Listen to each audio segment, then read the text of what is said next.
weekly.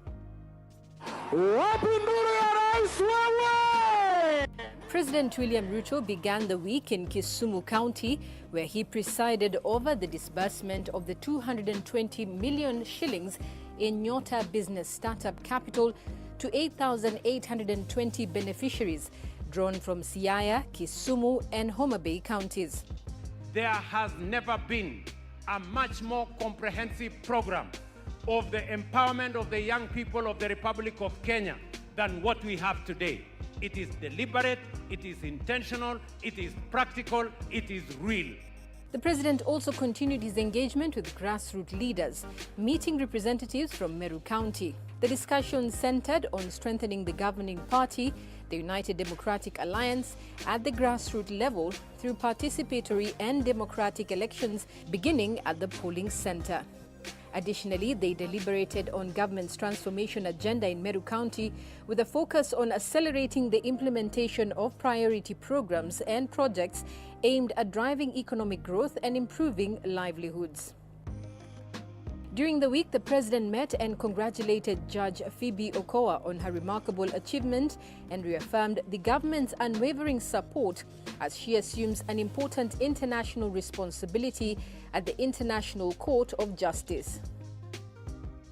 As part of his continued efforts to strengthen the UDA party, the head of state, in his capacity as party leader, met 12,353 UDA aspirants for the 2027 general elections at State House, Nairobi. UDA! UDA! The aspirants included 149 gubernatorial candidates, 279 Senate aspirants, 323 women representative aspirants, 1,372 parliamentary aspirants, and 10,230 candidates for member of county assembly positions. Ukiona viongozi 10,000 wanatafuta nafasi ya kuongoza kwa viti ambayo ikipatikana ni 1,450. We have more than 8 aspirants per seat of MCA. Ni kumaanisha ya kwamba nyinyi mnatambua ya kwamba pale grassroots wananchi wanasema chama ni UDA. Thereafter, President Ruto presided over the awarding of a charter to Bomet University, officially making it the 36th public charter university in Kenya. He reaffirmed the government's commitment to bringing higher education closer to the people by expanding choice, reducing barriers to access, and ensuring that opportunity is not limited by geography.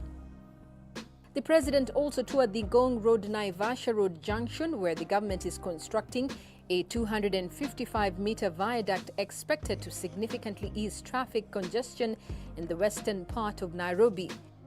Later in the week, President Ruto toured the coast region, where he presided over the disbursement of the 126 million shillings in Nyota Business Startup Capital to 5,040 young entrepreneurs from Lamu, Kilifi and Tana River counties. He also laid the foundation stone for the 1,080-unit Mtwapa mini-city affordable housing project in Kilifi County. In the county, the affordable housing program is creating tens of thousands of jobs through the construction of modern markets as well as hostels for college and university students. Subsequently, President Ruto met members of the County Assembly from Kilifi County at State House, Mombasa, led by Speaker Catherine Kenga and in the presence of Governor Gideon Mung'aro.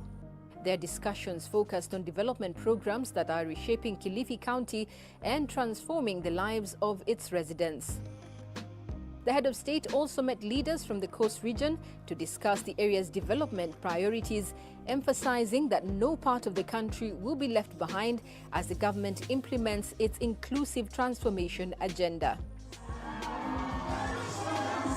Later, Dr. Ruto presided over the disbursement of 147 million shillings in Nyota Business Startup Capital to 5,880 young entrepreneurs from Mombasa, Kwale and Taita Taveta counties at the Jomo Kenyatta Showground in Mombasa. This program is not about who you are, who you know. It's not about what connection you have. It's not about patronage.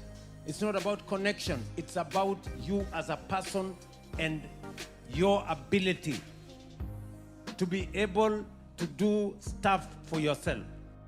At the close of the week, President William Ruto met Kwale leaders led by Governor Fatuma Achani at the Kwale State Lodge.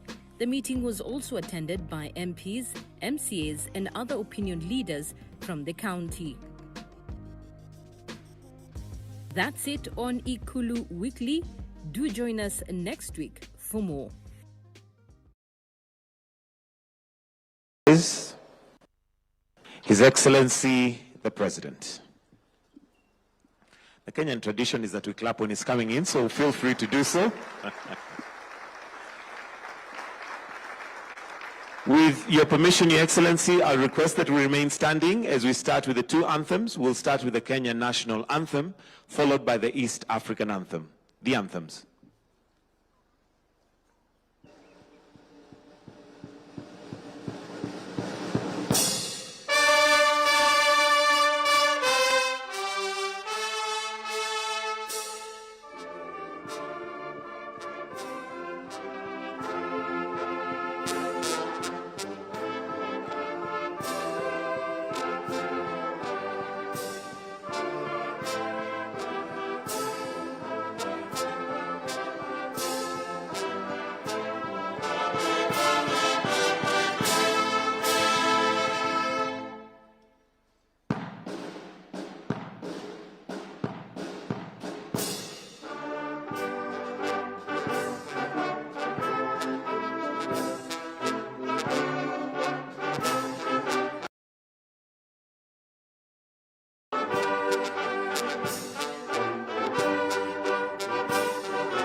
While we remain standing, with your permission, Your Excellency, allow me to invite Bud Van Megen, the Apostolic Nuncio, to open the meeting with a word of prayer.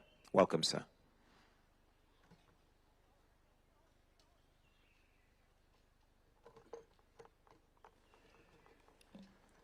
Let us pray. Almighty and ever-living God, source of all wisdom, justice, and peace, as we gather at the dawn of a new year, we pause in gratitude for the gift of life, for the nations and the peoples we represent, and for the privilege of serving the cause of peace and human dignity. We thank you for this land of Kenya, for its beauty, its people, and its enduring hope.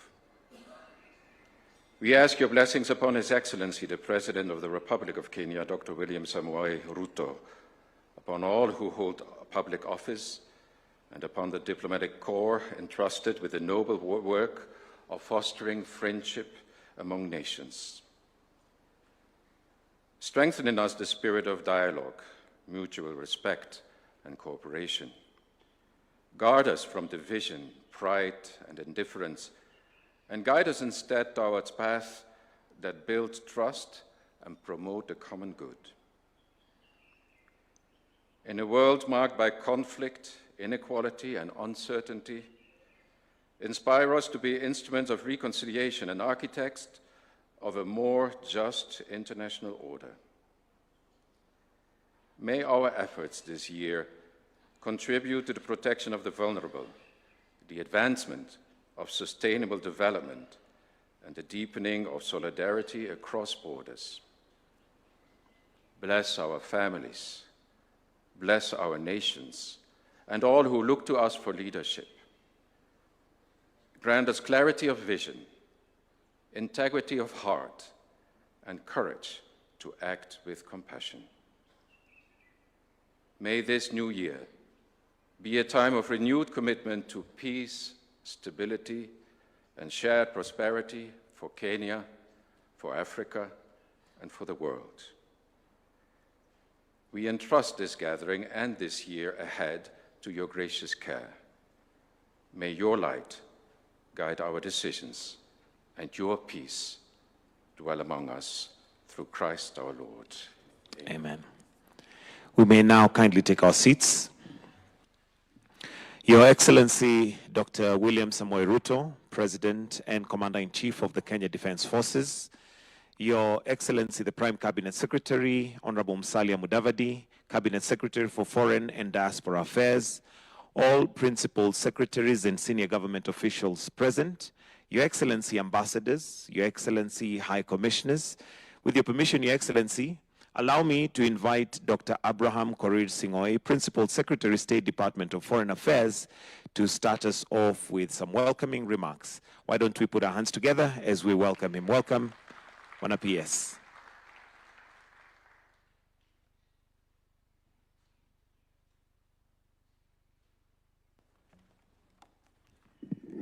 Your Excellency,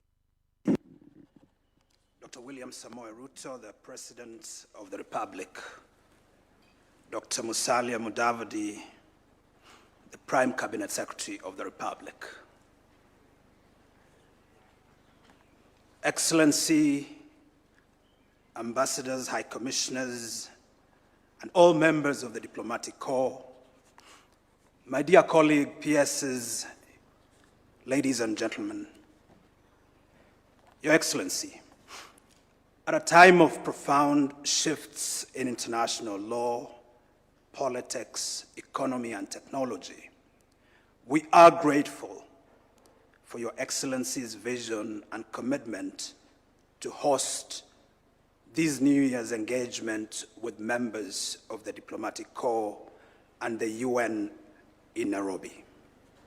I am grateful to these esteemed diplomats for responding to your invitation and for turning up in such large numbers. My duty this morning is really to run the program, and so to kickstart our meeting this morning, permit me, Your Excellency, to invite the Dean of the Diplomatic Corps, His Excellency Ambassador Bayene Rusom, the Ambassador of the State of Eritrea to Kenya, to make his very, very brief remarks. Let's put our hands together for Ambassador Rusom.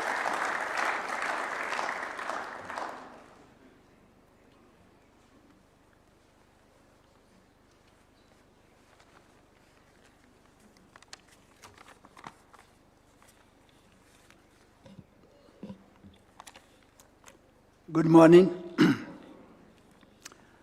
Your Excellency, Dr. William Samoei Ruto, President of the Republic of Kenya, Your Excellency, Prime Cabinet Secretary, Musalia Mudavadi, PS of Foreign Affairs, PS of Diaspora Affairs, all PSs, and my sister Monica, and Excellencies, Ambassadors and High Commissioners, and dear colleagues of the international organization. Truly speaking, I would have liked to speak vote of thanks because the introduction has been made by the PS. What shall I continue? So, anyhow, I will try.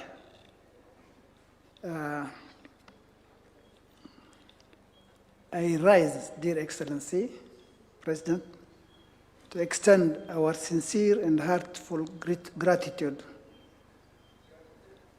for always coming year in, year out to address us willingly and to personally engage with the diplomatic community at this annual gathering of meet and greet that underscores the value of your government placing on the principles of dialogue, mutual understanding and constructive international cooperation. The insights you may share with us regarding your government's vision, priorities, and approach to both regional and global affairs are going to be invaluable to us as we carry out our respective mandates in this country. We are particularly grateful for the address that you're going to give us, hopefully, on matters of governance, economic development, and your nation's foreign policy orientation. Such openness strengthens the foundation of trust upon which effective diplomatic relations are built and enables us to represent your country's interests more accurately within our capitals and headquarters. Excellency, we thank you for your continued openness to engagement and for this institutional cooperation that facilitate our diplomatic work.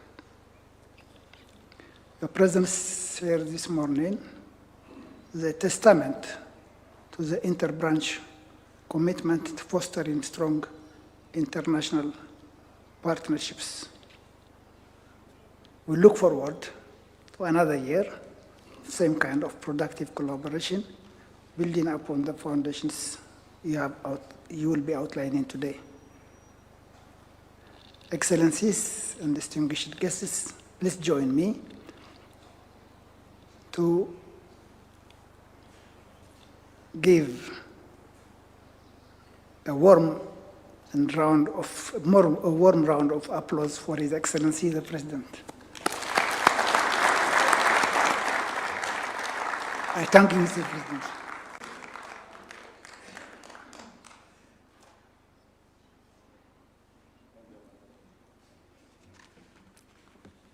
The ambassador of Eritrea never disappoints. I thought he was going to quote Yeats.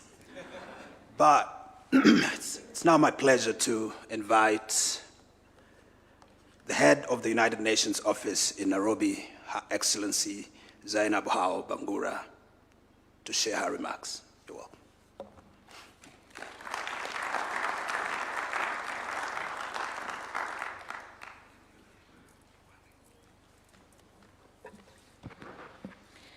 Your Excellency, Dr. William Samuel Ruto, President of the Republic of Kenya, Your Excellency, Mr. Musalia Mudavadi, Prime Cabinet Secretary and Cabinet Secretary for the Ministry of Foreign and Diaspora Affairs, His Excellencies, Ambassadors and Permanent Representatives of Member States and Governments, Cabinet Secretaries, UN colleagues, distinguished guests, ladies and gentlemen. Permit me to wish you all a very happy, healthy, and prosperous New Year 2026. As the Under-Secretary General and Director General of the United Nations Office at Nairobi, it is a pleasure to be with you as we continue to commemorate the anniversary of the United Nations turning 80 years since its inception, a milestone that invites both reflection and a renewed commitment to multilateralism. UNON, as you all know, is one of only 3 United Nations headquarters offices away from New York, alongside Geneva and Vienna, and remains the only UN headquarters in Africa and the Global South. Initially established to provide services to UNEP and UN habitats, UNON has since expanded its client and service portfolio. Today, UNON provides administrative services locally, regionally, and globally to UNEP, UN Habitat, and the UN Resident Coordinator System, and other offices in 166 countries around the world. UNON stands proudly as the largest United Nations interagency complex in the world, hosting nearly 100 offices of the UN Secretariat, specialized agencies, funds and programs, including regional offices and operations supporting mandates in Somalia, Sudan, peacekeeping, and special political missions in Kenya. This breadth of presence underscores Nairobi's and thus Kenya's central and enduring role in the United Nations system. In line with the Secretary General's management reform and efficiency agenda, UNON also serves as the first and largest common back office hub globally. For the first time, core operational services, including administration, information technology, human resource, logistics, and procurement, have been consolidated across the UN system in Kenya into an integrated one-stop service model, the Kenya Common Back Office. This has strengthened efficiency, reduced duplication, and enhanced service delivery across entities, heeding the call made by you, member states. Excellencies, ladies and gentlemen, allow me to highlight two major infrastructure investments approved by the General Assembly at a combined value of nearly $340 million, the largest capital investment undertaken by the UN Secretary General in Africa outside of peacekeeping. These projects are a clear and tangible demonstration of the United Nations' long-term commitment to Kenya. The first is the office expansion and upgrade, approved in 2017 and successfully completed last year. Importantly, the project was completed ahead of schedule and under budget, reinforcing UNON's strong track record in delivering complex capital projects efficiently and responsibly. The second is the conference facilities project, approved in 2023. This transformative investment will expand meeting capacities from 14 to 30 meeting rooms, including the construction of a new 1,600-seat assembly hall. This project will ensure that the only UN headquarters in Global South is equipped with modern, secured, and fit-for-purpose facilities capable of hosting mandated intergovernmental meetings well into the future. Early works began in 2025, with full construction scheduled to commence this year and completion expected in 2030. Excellencies, ladies and gentlemen, as the global home of environmental multilateralism and as the headquarters of UNEP and UN Habitat, UNON continues to lead by example in environmental stewardship. UNON remains the first and only headquarters to achieve and maintain ISO 14001 certification for environmental management system. Through reforestation, biodiversity conversion, and our commitment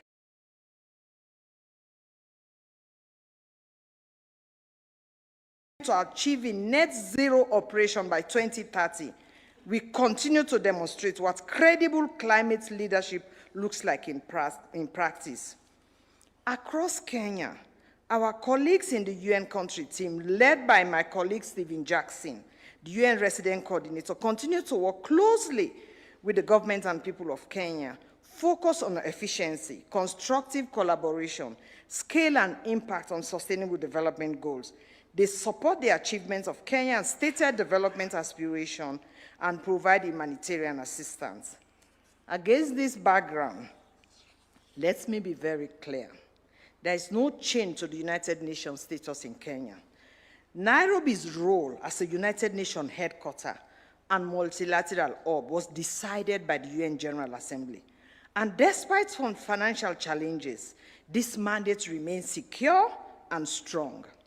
Excellencies, ladies and gentlemen, in conclusion, as some of you may know, this is the last annual meet and greet that the UN resident coordinator Stephen Jackson will be attending, as he will be moving on to a new assignment in a couple of months. On behalf of the UN family in Kenya, I thank him for his service, his contribution, and for his cordiality, and we collectively wish him the very best. I'd like to close by thanking the government of Kenya for its steadfast commitment to the United Nations, and as the organization continues to reform, to serve the people of the world, we shall continue to work together to maintain Nairobi as a multilateral hub it is.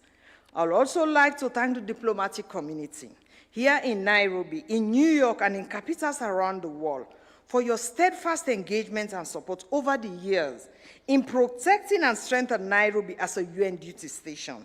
and global headquarters, including through your advocacy in the UN governing and decision-making bodies in New York and Geneva. Your continued commitment to multilateralism ensure that Nairobi remains a vibrant and indispensable center for the work of the United Nations today and for generations yet to come.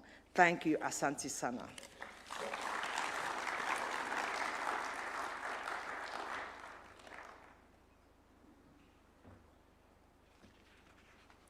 Another round of applause for Zainab. And with your permission, Your Excellency, let's also put our hands together for Stephen Jackson for his great service to the Republic. It's now my pleasure and honor, Your Excellency, to request Dr. Musalia Mudavadi, the Prime Cabinet Secretary and Cabinet Secretary for Foreign and Diaspora Affairs, to make his remarks, and thereafter to invite Your Excellency. Thank you, sir.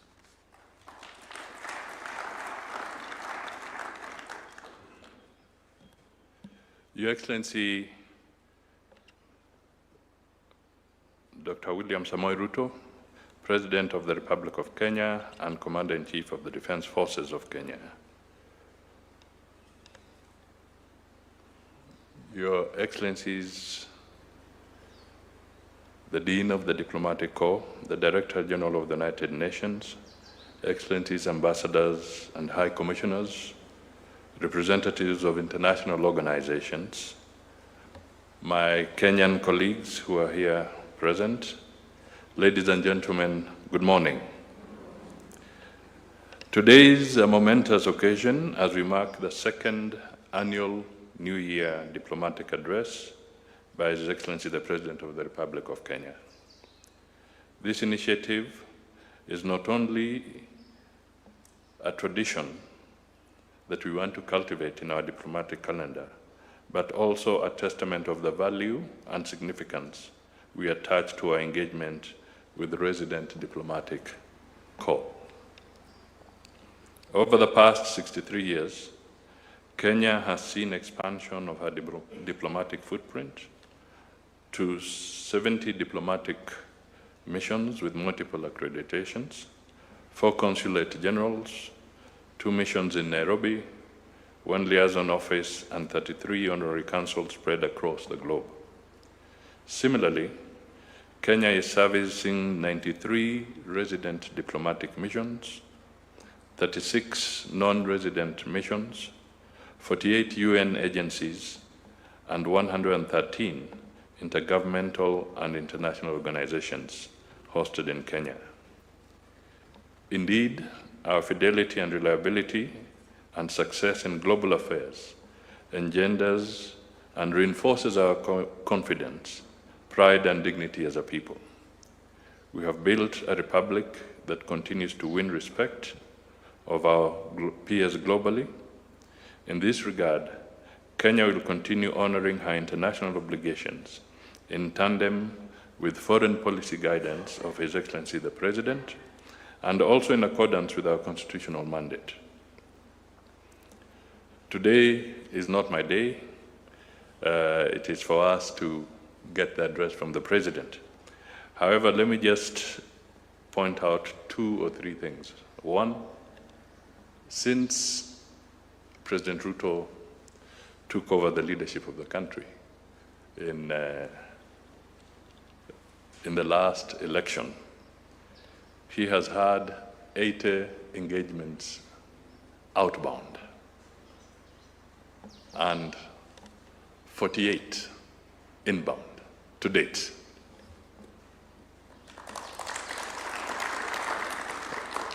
We have been able to execute about 269 memoranda of understanding with different entities, with your countries, and with various international organizations. We have had several visits. We intend to have more, but I will leave that to His Excellency the President to elaborate. But clearly, his diplomatic engagements have not eased whatsoever. Even as we move forward to a very eventful calendar period for us in Kenya. His diplomatic engagements continue to engage him. In a few days' time, he'll be leading Kenya's delegation to the African Union Summit. But I just want to thank you for heeding his call and being part of this conversation that he's going to have with yourselves. We look forward to continued consolidation of our partnerships. Ladies and gentlemen, if you could be upstanding so that we can now invite His Excellency the President to make his remarks and engage with us. Asante sana.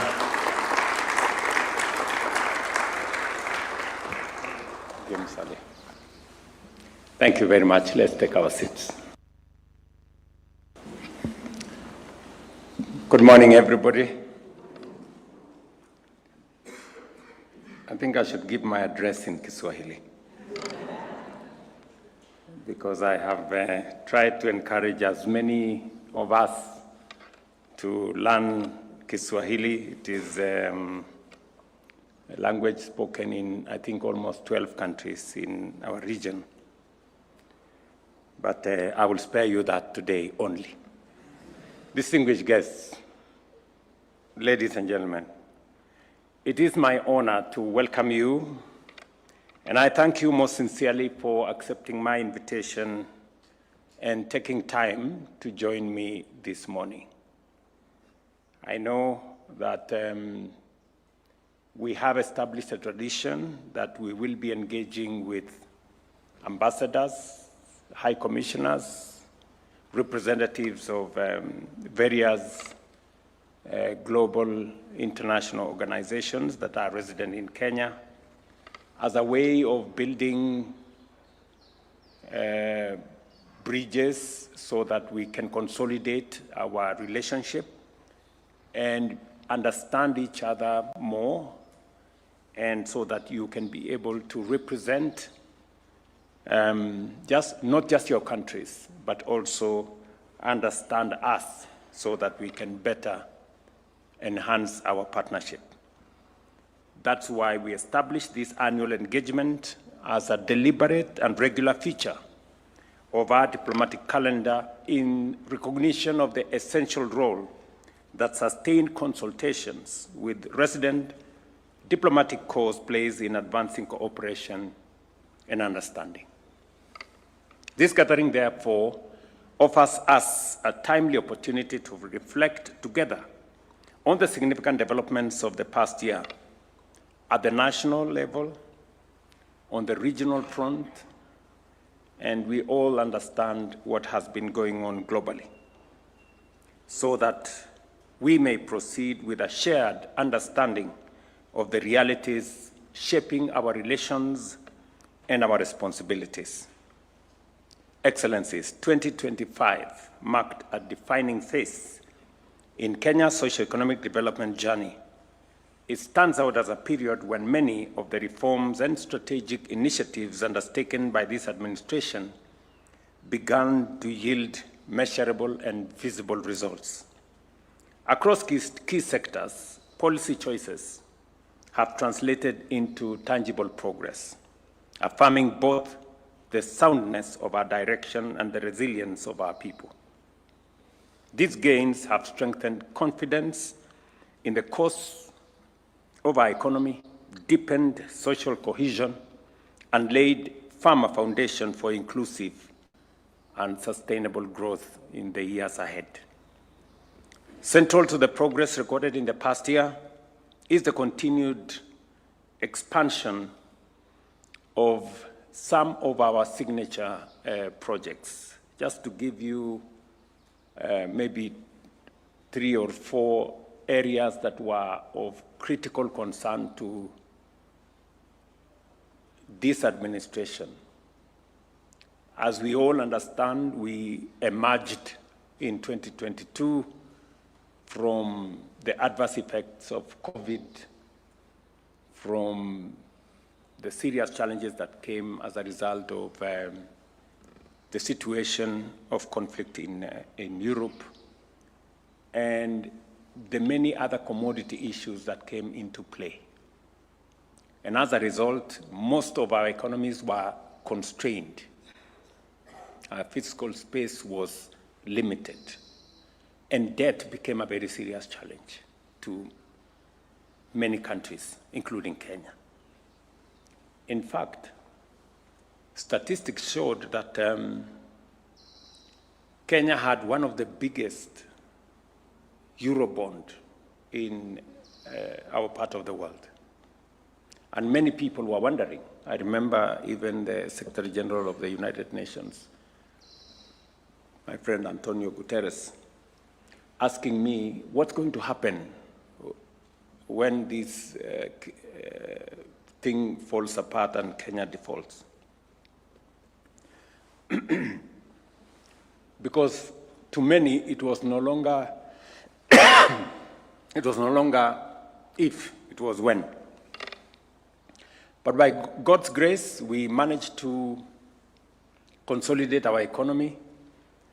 Kenya actually was listed to be among 6 countries that would default. Fortunately for us, 5 of our colleagues defaulted. Kenya did not. And we had to make very difficult policy choices, sometimes very uncomfortable. I remember my first assignment when I sat in a room called number 6 in that building was to reduce our budget by 300 billion shillings and to put a stop to some of the subsidies on fuel, on unga, that weren't really getting to the people, but costing us an arm and a leg. Today, sorry, thank you. Today, with confidence, I think we have taken the corner. Our economy is much more stable than it was at that time, as you're all aware. Our inflation, which was way around 9%, now is at 4.4, 4.5. Our exchange rate that had run amok is now stabilized for the last year and a half, almost 2 years actually, at 128, 129. And our dollar reserves, which had also dwindled to about $5.7 billion in 2022, we now have the highest foreign exchange reserves in Kenya's history at $12.3 billion. So we have, with the support and encouragement of many of friends and partners, we have managed to consolidate our economy. We still have a lot to do on it to make sure that we avoid the pitfalls of the past.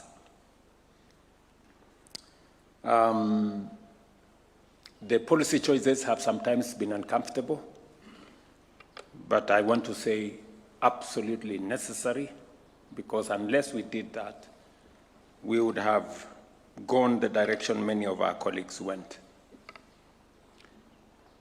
Number 2, we took the decision that we needed to stabilize food security in our country. The biggest challenge that I encountered when I came into office was the price of stable food.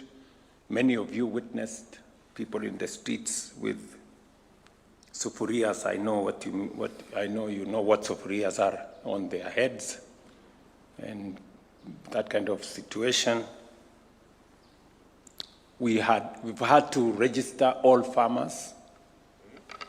Today we have a register of 7.1, I think by this month, 7.2 million farmers. We are now giving out fertilizer on voucher we are working on ensuring that reforming actually the whole agricultural sector. We had challenges with brokers and cartels and people who had cornered the agricultural sector. We have cleaned up our sugar sector. Many of you remember, those of us who are members of COMESA. Kenya has been asking for COMESA safeguards for the last almost 20 years. But I can now confidently say that we have reformed the sugar sector, and we have 200,000 new farmland on sugar. We have registered and licensed another 5 sugar mills.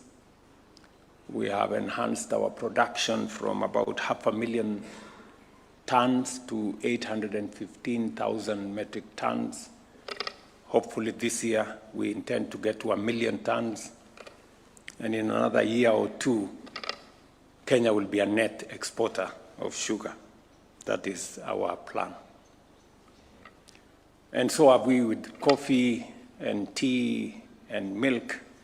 And we have seen those sectors grow. And I want to thank many friends, development partners. The World Bank have come through for us in the agricultural sector. And we have made demonstrable progress.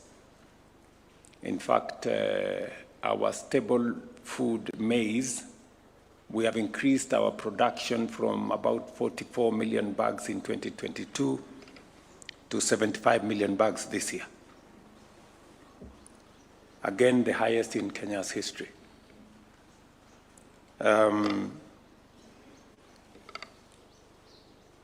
As you're all aware, we had also a very big challenge with education.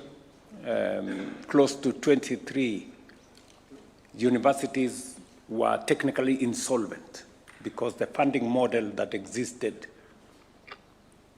did not work.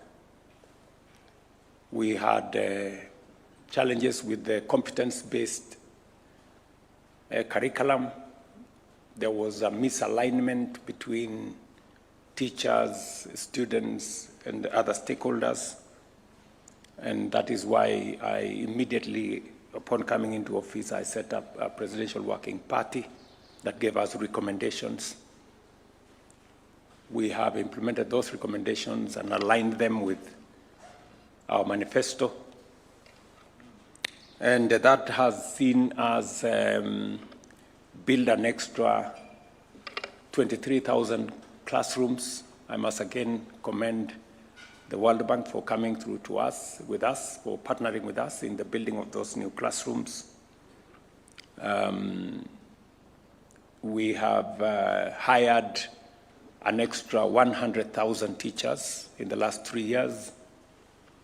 In fact, 1/3 of all the teachers teaching in Kenya today were hired in the last 3 years to close the gap on teacher-student ratio.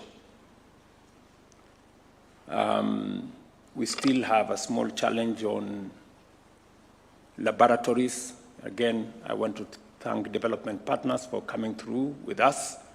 We are now constructing 1,600 laboratories in different schools, especially those in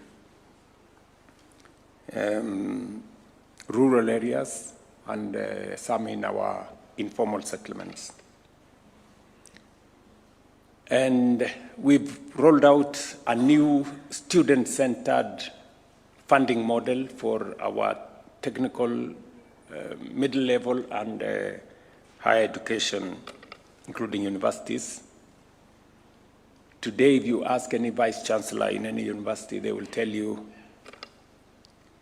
that while they weren't able to pay staff in 2022, today they can pay their staff, they can pay their suppliers, they can pay their pay as you earn, and most of the universities that were technically insolvent are now walking out of insolvency. We've had also to re-engineer, as you know, our health sector. We did undertake to the country that we were going to, in fact, my commitment was to reform the National Health Insurance Fund. But when we went through the motions, it became impossible to reform it. So we had to re-engineer it altogether. So we had to replace the law. And because we had tried that so many times, we tried it with my predecessor, it didn't work. So this time round, we decided to overhaul, actually, to change the whole setup. We replaced the NHIF law with 5 pieces of legislation. And today, Kenyans that are registered on the SHA portal are 29.3 million, up from just under 8 million under the National Hospital Insurance Fund. Again, I want to commend many development partners that have come through to support our health program. The latest being the United States that signed with us a health program that will avail over the next 5 years about 200 billion Kenya shillings, and all the other friends that have also supported our health, especially social protection and many other spaces. We have also undertaken a very robust job creation program, from housing to digital jobs to export of labor to what we are doing in the Nyota program.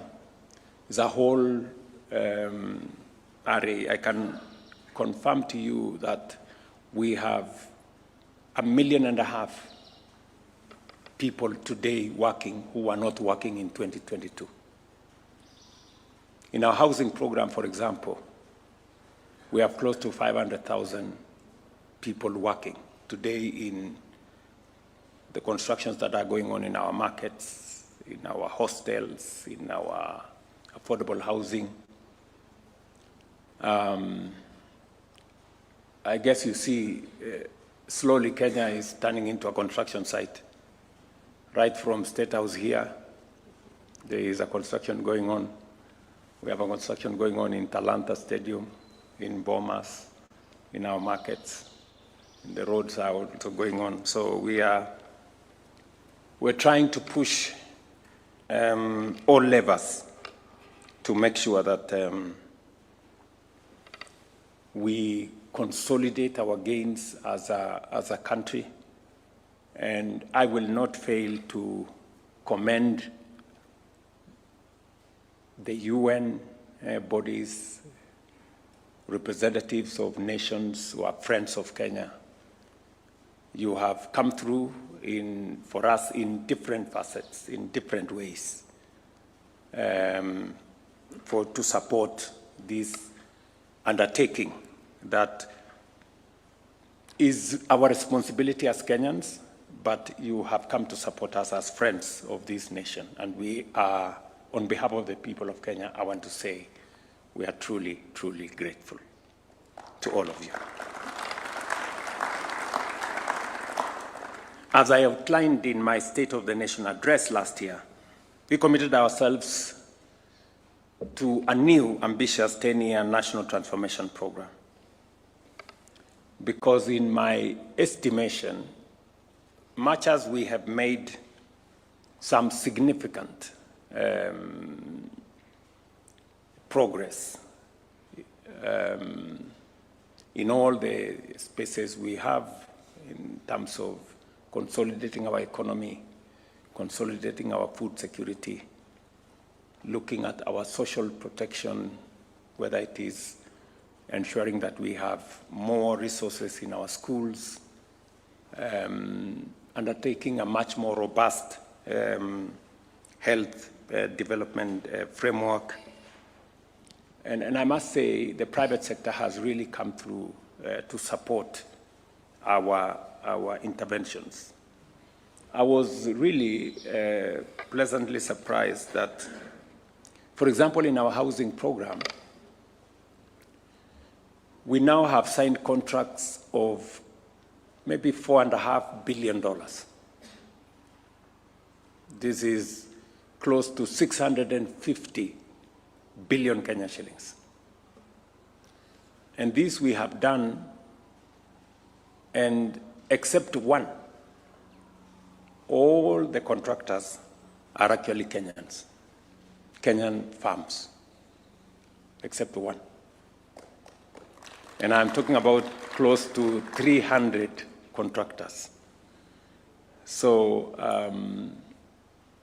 the housing program has largely been undertaken. The markets program, the development of hostels has been undertaken by Kenyan contractors, building capacity locally. But I must say they have learned a lot from their partners from outside Kenya.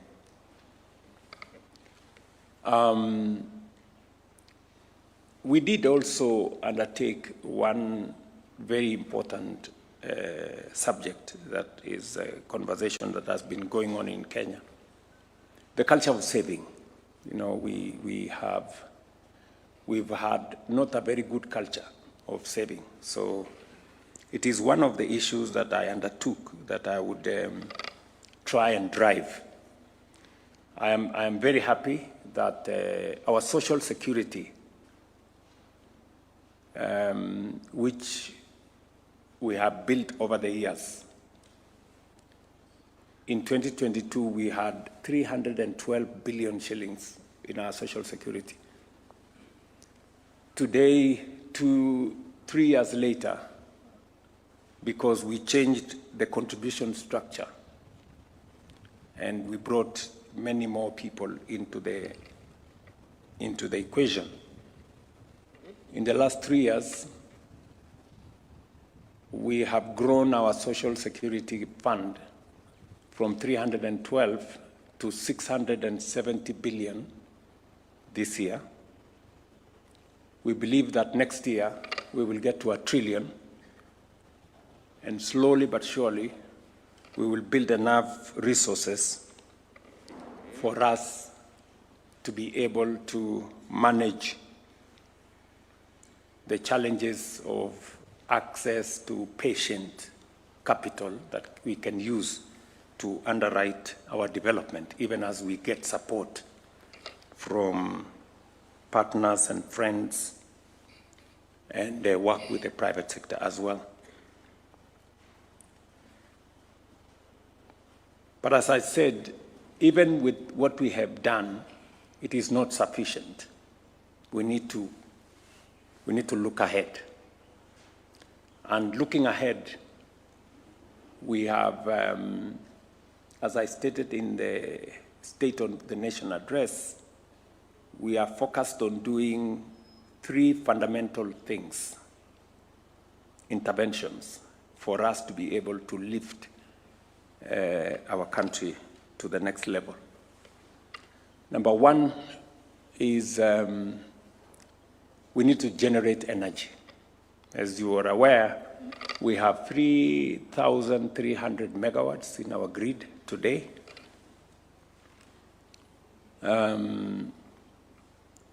For us to undertake the kind of technology transition, industrialization, and manufacturing that is necessary for us to move the country to the next level, we need energy. And we have good reserves of renewable energy in geothermal. I think we have capacity of another 10,000 megawatts. We have another 20,000, maybe more, of wind energy. We have a lot more of solar. So we anticipate to generate 10,000 megawatts of energy in the next 7 years. That is the plan. This will require not just public money. Of course, we are going to provide public money, but we will need to crowd in private sector money, money from other entities, investors, pension funds, venture capital, and many other people who have resources to invest in that space. Number two is we need to expand our infrastructure. We are still not yet there.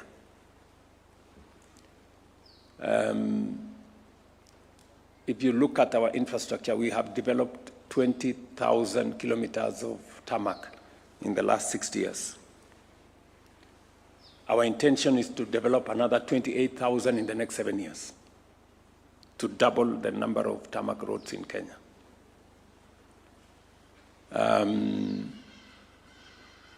We already are on course. We have mapped out what the areas are, and we believe that we can raise the resources to undertake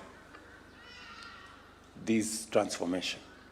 That includes the modernization of our airports, starting with Jomo Kenyatta, extending the railway from Naivasha to Kisumu and onward to Uganda, then to the region.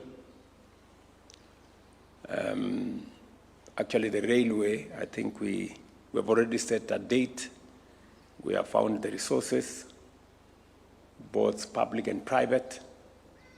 So we will be starting the construction and launching the same in March this year.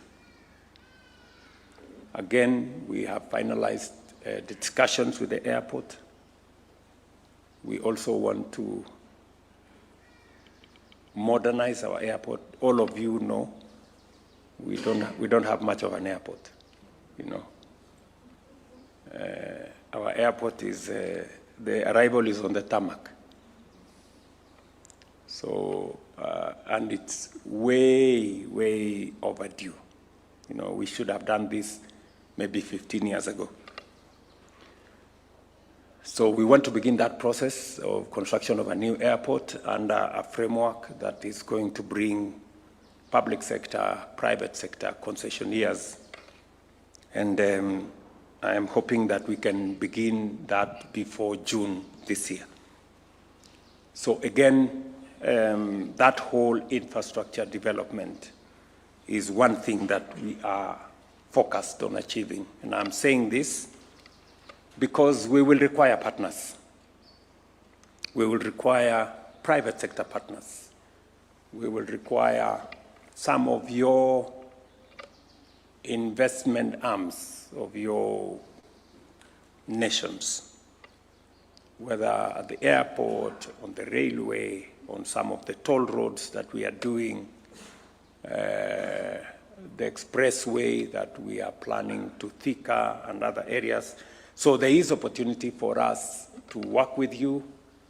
There are opportunities for us to strengthen our partnerships, both at the public to public level, but also public to private. And I will be looking forward to working with yourselves so that we can do this together. And then number three is, as you know, Kenya is an agricultural country. We are almost exhausting the land that we can farm under rain-fed agriculture, and therefore it is absolutely necessary for us to now venture into more of water harvesting, water storage, irrigation technology. That is the space we want to go into. So there is also opportunity for us to work with partners, both in public and private, to do some of the mega dams that we are focused on doing. I know there is a lot of discussion together with our public-private partnership unit at the Treasury and all the other partners and friends. So we are focused on doing another 50 mega dams, maybe 200 medium-level dams and 1,000 or so micro dams. So again, there will be opportunity for us. And also irrigation technology is something that we will be focused on. And I know many of your countries, I have visited some of them, have irrigation technology that we can share and learn from one another and create partnerships that can help us achieve our intentions and contribute not just to food security in Kenya, but also through exports contribute to food security elsewhere. We will be in Parliament this week as part of developing the necessary infrastructure for us to undertake this heavy transformation. We are setting up a National Infrastructure Fund. I have had discussions with the IFC. I have had discussions with the World Bank. I have had discussions with the Africa Development Bank. We've had conversations with the Afri-Exim Bank and many other partners. And they have given us a lot of support in terms of ideas, in terms of how we can use the public resources that we have, the public assets that we have in a much more structured manner, in a manner that we can use the resources and assets that we have to crowd in resources from the private sector and from other sources to be able to drive our development. We've also learned the hard way that the Constitution mandates us that we must be intentional on making sure that there is intergenerational equity. That we don't, whatever we have today, we need to think about not just today, but we need to think about tomorrow and the generations that will come after us. I was in Kwale, for example, this week actually, on Friday. And when I met the leadership in Kwale, they told me, look, Mr. President, we had titanium in Kwale. We exploited titanium. It got finished. The mine is now closed. And there is no sign of that titanium anywhere today. Some generations in the future will ask us, there was titanium in Kenya, what happened? You people ate the whole of it and left nothing for us. So we're going to Parliament to actualize a new legislation, the Sovereign Wealth Fund, that will now provide mechanisms for making sure that whatever it is that we do now, whether through privatization or any other resources, we have a fund that takes care of the generations that will come after us. Again, we have areas that we will learn from some of you. We will work together. so that the Sovereign Wealth Fund will secure intergenerational equity and enhance resilience to external shocks through disciplined, transparent, and long-term stewardship of national resources. Excellencies, in 2025, Kenya continued to deepen bilateral relations across Europe, the Middle East, Africa, Asia, and the Americas. These engagements strengthened cooperation in trade, investment, security, migration, climate action, education, and technology, while expanding people-to-people exchanges. I am very happy that in the last 3 years we have been able to conclude, sign, ratify the Economic Partnership Agreement with Europe. It was quite a very proud moment to sign that contract here. We have also concluded the CEPA agreement with the UAE. We have also almost concluded now the agreement with China. And my Minister for Trade will be leaving the day after tomorrow to conclude the negotiation, the bilateral trade agreement with the United States. And we are aligning more so that we can build a stronger ecosystem of trade partnerships that will allow us to do more with many friends across the globe. We look forward to further widening and deepening diplomatic engagement in 2026 as we advance bilateral cooperation frameworks globally, promote peace and security, strengthen trade and investment ties, expand scientific, technological, and cultural exchanges, foster regional integration, facilitate labor mobility, and harness collective efforts towards shared continental and multilateral aspirations. The principles of Pan-Africanism, good neighborliness, and regionalism continues to shape our diplomacy. Kenya currently serves as the chair of the East African Community and will chair the Common Markets for Eastern and Southern Africa Authority later this year.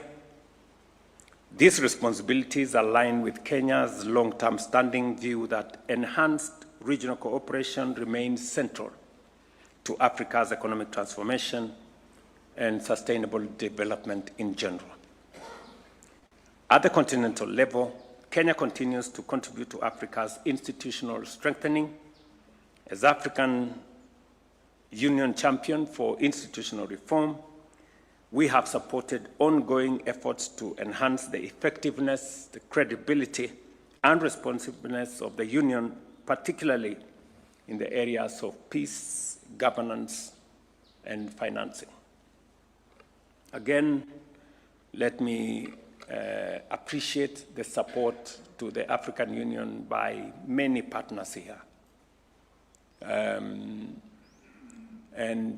to support what you have done over the years, we are having a very candid conversation as African leaders, and I will be presenting a report on what we have managed to put together. Number one, to do more on funding the African Union. We have developed alternative mechanisms of trying to make sure that we fund the African Union 100% by ourselves, so that whatever partnership exists will be additional to what we are doing as leaders and as countries in this continent. Number two, we are looking at the peace and security infrastructure. The peace fund we have at the AU require re-engineering. We have made proposals. And we will ask for support from friends and partners so that African peace interventions, as was passed by the UN resolution, I think 2279 or thereabout, that says that African Union or African peace security interventions will be funded by assessed contributions of the UN, so that we can be able to take charge of the hotspots in our region. But aside from that, we are also looking at what we can do on the African standby force to be able to manage the security challenges in our region more. I will be making this presentation to my colleagues this weekend. We are also looking at making the African Union much more accountable. Today, there is a disconnect between the Pan-African Parliament and the executive institution of the African Union. We want to see how budgets can be approved, improve the efficacy of the Pan-African Parliament, and we've made concrete proposals on that, how that can be done. And then finally, we want to create much more accountability by finally bringing into force the African Court of Justice. Today, if there are disputes between institutions of the AU, there is no mechanism of adjudicating. Today, if there are disputes between countries, there is no mechanism of adjudication. Thankfully, the instruments for the establishment of the African Court of Justice have already been ratified. They have already been signed. What is only remaining is the actualization. So again, we will be making those proposals. In addition, as chair of the Committee of African Heads of State on Climate Change, Kenya has advanced a coordinated African position on climate action, climate finance, and adaptation, ensuring that Africa's priorities are clearly articulated and pursued in unity with global processes. Kenya also looks forward to hosting the Africa France Summit in May this year, which will showcase Africa's innovative capacity and demonstrate the strength of cross-continental partnerships. It will be the first time that an Anglophone country will be hosting a French Africa.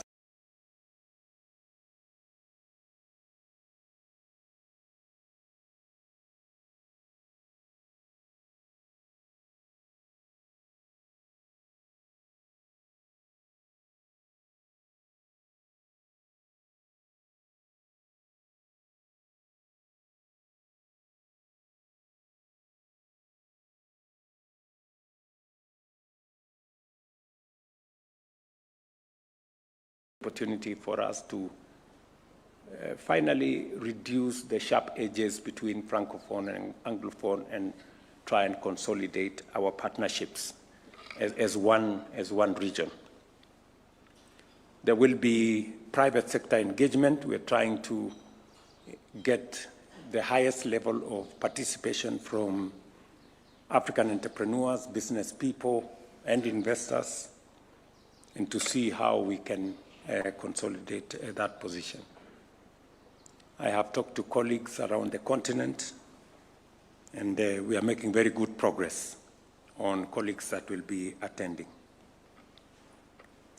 We will also host the 4th EAC COMESA SADC Tripartite Summit this year, which is expected to significantly advance the regional integration agenda. Ladies and gentlemen, regional peace and security remains a core focus of Kenya's foreign policy. Stability in the Horn of Africa and the Great Lakes region is inseparable from our own national security, economic prospects, and development trajectory. Kenya, therefore, remains actively engaged in regional and continental efforts to prevent conflict escalation, strengthen governance, and build resilience in fragile and conflict-affected areas. In the Great Lakes region, Kenya has played an active role in efforts to reduce tensions and advance dialogue among parties in the Democratic Republic of Congo. Together with His Excellency Emerson Mnangagwa, President of the Republic of Zimbabwe, I co-chaired several EAC SADC summits, which culminated in the merger of the Nairobi and Luanda processes, strengthening coherence and reaffirming regional ownership of this peace framework. In December last year, I also witnessed the signing of the Washington Accord for Peace and Prosperity between the governments of the Democratic Republic of Congo and Rwanda, marking an important diplomatic milestone. Kenya maintains that international initiatives, including the Washington and Doha processes, must reinforce and remain aligned with a consolidated African-led framework to support sustainable outcomes. In Sudan, Kenya remains deeply concerned by the ongoing conflict and its grave humanitarian consequences. There cannot be any military solution, in my very honest opinion, to that conflict. An inclusive process, a civilian-led intervention that brings parties on board, in my opinion, is the only viable path forward. I have had a candid conversation with friends across the continent, with friends across the globe. I have brought up this issue with President Trump. I have brought up this issue with President Macron. I have brought up this issue with the new Chancellor of Germany. My minister here has been to the UK. We have had many engagements. It is still my and Kenya's concern that the situation in Sudan is grave. It is very serious. And global attention must be focused in Sudan, because what is going on in Sudan is completely inhuman. And the international community must do whatever it takes to make sure that we take charge of that situation. Kenya, we will play our role. We have offered a place for dialogue here in Nairobi. We have offered corridors of humanitarian support where it is needed. We have serviced Sudan in the past from Lokichogio Airport here in Turkana. I have made all that available to the international community, and we will play our part in making sure that we deal with the situation in Sudan. In South Sudan, Kenya reiterates its call to all parties to fully honor their commitments under the revitalized peace agreement. I did speak last evening with President Salva Kiir, and hopefully we will be able to have a meeting later this week or early next week, because the Tumaini initiative that was, in my opinion, a viable pathway towards resolving the issue in South Sudan was sabotaged by political interests. Sudan has finally come back to say maybe we should relook at it again, and I am very open to working with South Sudan in making sure that Kenya supports the peace efforts in that sister country, and we look forward to working with the Troika and all the other partners that are involved in South Sudan.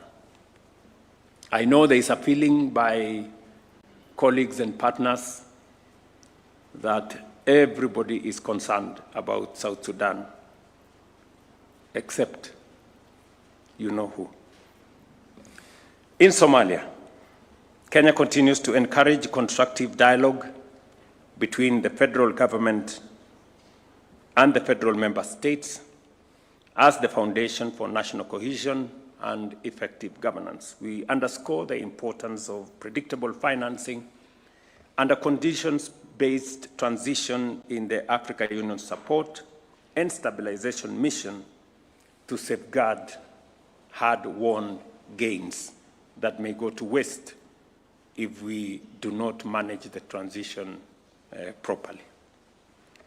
Beyond our immediate region, Kenya continues to contribute responsibly to global peace and security as lead nation in the multinational security support mission in Haiti. We stand in solidarity with the Haitian people and their quest for the restoration of security, order, and the rule of law. We are now focused on a coordinated and orderly transition of that mission to the gang suppression force supported by adequate international financing, strengthened command structures, and a United Nations support office, measures essential to consolidate progress and prevent relapse into instability. A lot has been achieved, not as much as we would have wanted, but there is progress that had been achieved that needs to be safeguarded, and then whatever needs to be done should be done. In 2025, ladies and gentlemen, Kenya played an active and constructive role in global efforts to reform development financing, strengthen peace operations, and advance sustainable development in a manner that is inclusive, equitable, and responsive to contemporary realities.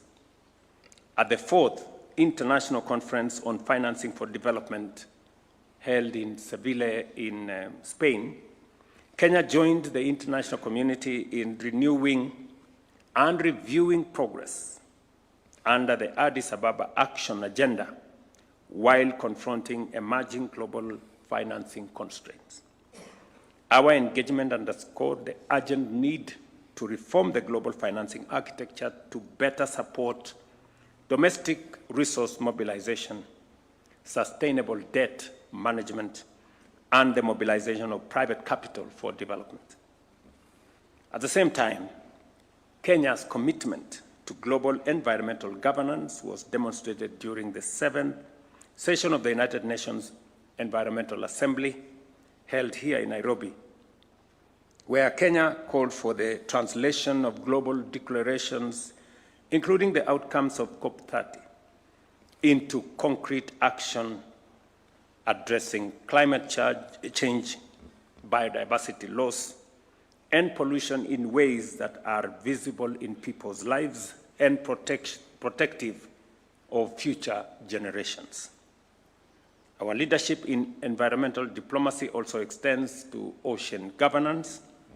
The ratification of the agreement on the conservation and sustainable use of marine biological diversity of areas beyond national jurisdiction reaffirms our commitment to rules-based multilateralism, ocean sustainability, and the protection of global commons. In June 2026, Kenya will host the 11th Our Oceans Conference under the theme, Our Ocean, Our Heritage, Our Future.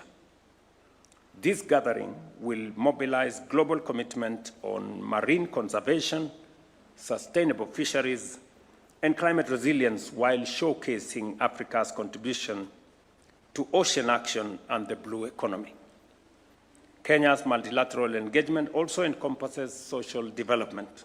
At the World Summit for Social Development held in Doha, Qatar, we reaffirmed that poverty eradication, decent work, and social inclusion are inseparable from sustainable development.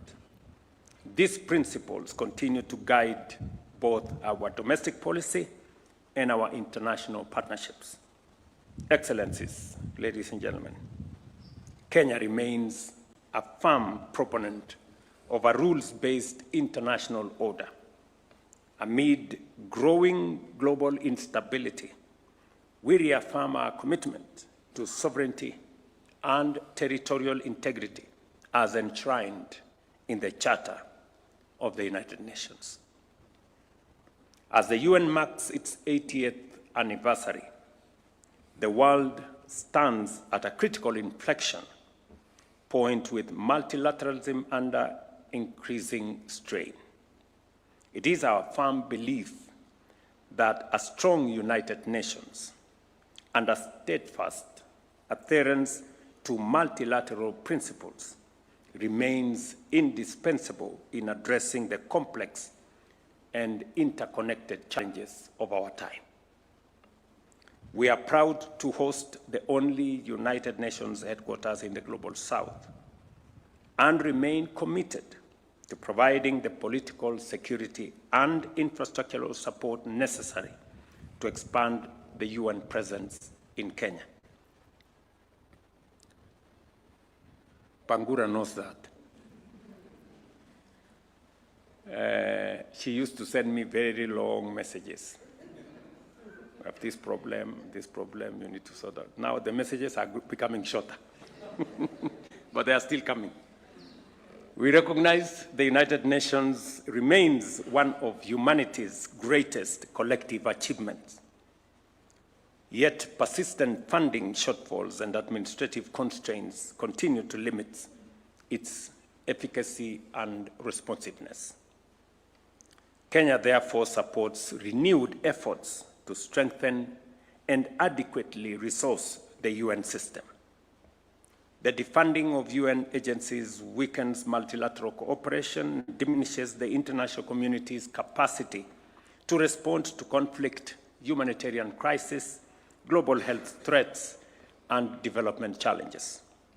At the same time, Africa also marks 2 decades since the Ezulwini Consensus and the Sirte Declaration, through which the continent has spoken in one voice in calling for just and equitable reform of the UN Security Council.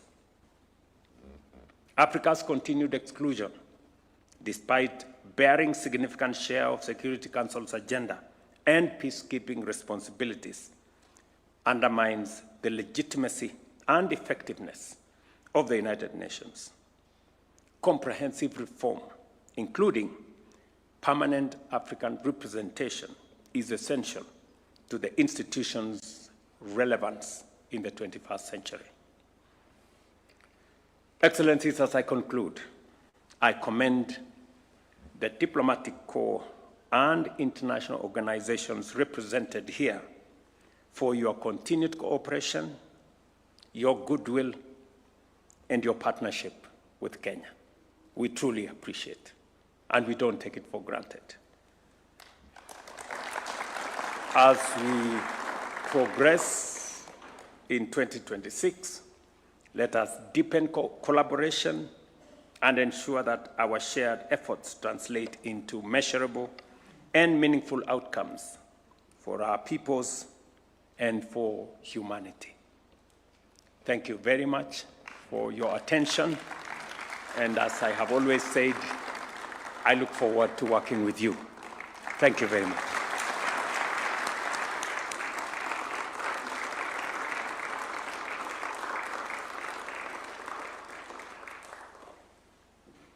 I don't know, just hold on. Yeah, let's take our seats. I am not schooled in matters diplomacy. But I remember, I think it was Chinua Achebe, who, I think there was a church somewhere, somebody was preaching in church. So he was sitting in the congregation. After the sermon, he asked somebody there, are people allowed to ask questions after the sermon?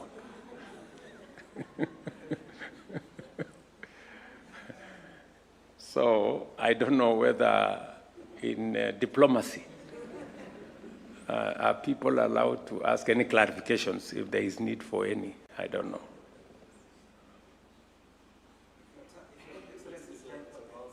Okay. I can take one or two clarifications if there is anybody who has something to say with the permission of the diplomats here.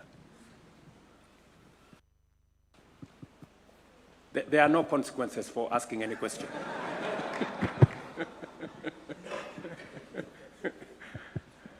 Okay. My good friend, and by the way, my good friend from Morocco, we did open also a diplomatic office in Morocco.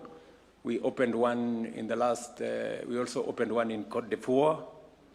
We opened one in Haiti. We've opened one in Denmark. We will now be sending somebody to Vatican, and I think we've also opened one in Guangzhou, is it? A consulate in Guangzhou. So, thank you, Mr. President. Thank you for your time. I will dare to ask Your Excellency about as a champion of institutional reform at the EU. Your Excellency have spoken with many issues that you have planned to reform at the EU. Yes. But I think the CFTA... At the AU, not EU. No, African Union. Yes. Yes. But there is one aspect that should be...